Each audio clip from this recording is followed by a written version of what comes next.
السلام علیکم۔ یقین کامل کے میرے دوست، یقین کرتی ہوں کہ آپ لوگ سب ٹھیک ٹھاک ہوں گے، خیریت سے ہوں گے۔ آج آپ کے لیے جو ایک عمل لے کے آئی ہوں وہ ہے ایک دعا کے بارے میں آپ کو بتاؤں گی کہ اس کی تاثیر کتنی ہے۔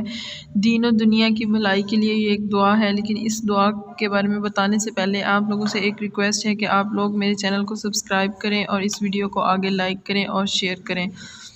چلیں جی، اب آپ کو بتاتی ہوں میں کہ دین اور دنیا کی بھلائی کی یہ جو ویڈیو ہے یہ میں نے کس لیے بنائی ہے، تاکہ میں آپ کو ڈیٹیل سے بتا سکوں کہ آپ نے 2 رکعت نفل پڑھنے ہیں اور ان کے درمیان میں آپ نے دعا پڑھنی ہے۔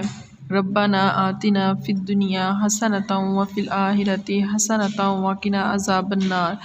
یہ ایک چھوٹی سی دعا ہے لیکن اس کی برکات بہت زیادہ ہیں۔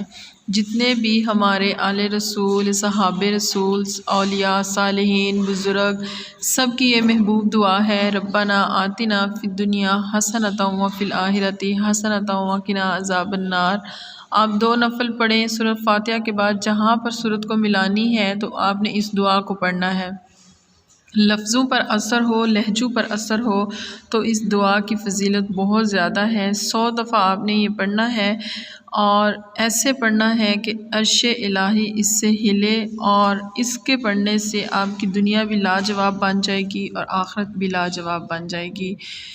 اور پہلی رکعت میں آپ اس کو جتنی توجہ سے، جتنے اعتماد سے، جتنے دھیان سے پڑھ سکتے ہیں، جتنا آپ دل کی گہرائیوں سے اس کو پڑھیں گے، جتنا آپ اندر کے درد سے اس کو پڑھیں گے، جتنا زیادہ آپ کیفیت کے ساتھ پڑھیں گے، اس کے پڑھنے سے اللہ کی رحمت، اللہ کی عطائیں، اللہ کے کرم، اللہ کی عطائیں متوجہ ہوتی ہیں۔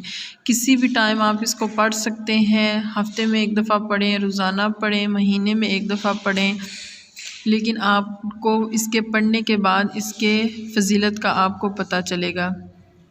جو بھی کوئی عمل ہو، میں آپ کو ایک بات بتاتی ہوں کہ جو بھی آپ عمل کریں، اگر آپ اس کو نماز کے اندر کرتے ہیں تو اس کا ثواب 2 گنا ہو جاتا ہے۔ اس دعا کے پڑھنے سے اللہ تعالیٰ غیب سے کوئی ایسا کرم فرمائے گا کہ اللہ تعالیٰ آپ کی نسلوں کو کھلائے گا، ضرورتیں غیب سے پوری کرے گا۔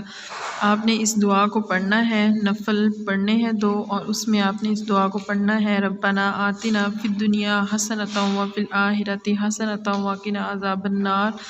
دین و دنیا کی بھلائی کے لیے یہ دعا ہے، اس کو پڑھیں اور ہمیں اپنی دعاؤں میں یاد رکھیں۔